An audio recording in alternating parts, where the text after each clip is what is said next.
বন্ধুরা, আমরা আজকে শহীদ প্রেসিডেন্ট জিয়াউর সম্পর্কে শুধু এইটুকু বলতে চাই যে এই দেশটা আজকে যে জায়গায় দাঁড়িয়ে আছে, একটু আগে বলেছে কৃষি বিপ্লব, উনি শুধু কৃষি বিপ্লব করে নাই, মানুষের অর্থনৈতিক বিপ্লবও করেছে। উনি যদি না চেষ্টা করতেন তাহলে আমাদের ছেলেরা বিদেশে যে চাকরির সুযোগটা পেতেন না।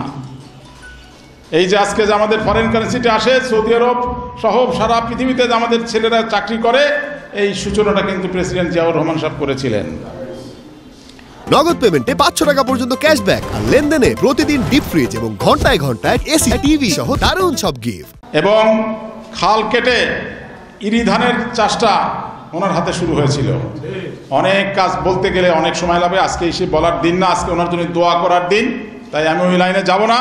আমি শুধু এইটুকু বলতে চাই, আল্লাহ রাব্বুল আলামিন এইরকম মানুষ যেন তৈরি করে যারা রাজনীতি করতে আসলে যারা বদনাম নিয়ে যেতে না হয়, যারা অন্তত কিছু সৃষ্টি করে যেতে পারে, তারা যেন চলে যাওয়ার পরে তাদের জন্য যেন মাগফিরাত কামনা যখন করে তখন যেন বলতে পারে যে প্রেসিডেন্ট অমুক কিংবা এমপি সাহেব অমুক আমাদের জন্য এই রাস্তা করে গেছে, এই স্কুল করেছে, এই কলেজ করেছে, এই মাদ্রাসা করেছে, এই মসজিদ করেছে, এই কথাগুলো যেন বলে যেতে পারে। এই সুযোগটা কর্মীদের দিতে হবে যাতে তারা যেন দোয়া করার সময় এই কথাগুলো বলতে পারে। প্রিয় মানুষ বেঁচে থাকে তার কর্মের উপরে। আমাদের মুসলমানদের সবাইকে চলে যেতে হবে, এবং কখন যাব আসার ঠিক আছে, যাওয়ার কোনো সিরিয়াল নাই। আমাদের সকল যারা বুদ্ধিমান লোক তারা জীবিত থাকতে সুস্থ থাকতে কবরের সামানা জোগাড় করে। তো আমি মনে করি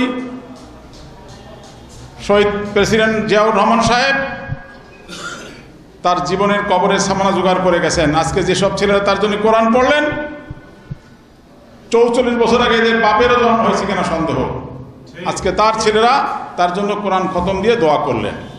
এবং কোরআনে হাফেজরা এরা নিষ্পাপ, এরা নায়েবে রসুল, এদের দোয়া আল্লাহ নিশ্চয়ই কবুল করবেন ইনশাআল্লাহ।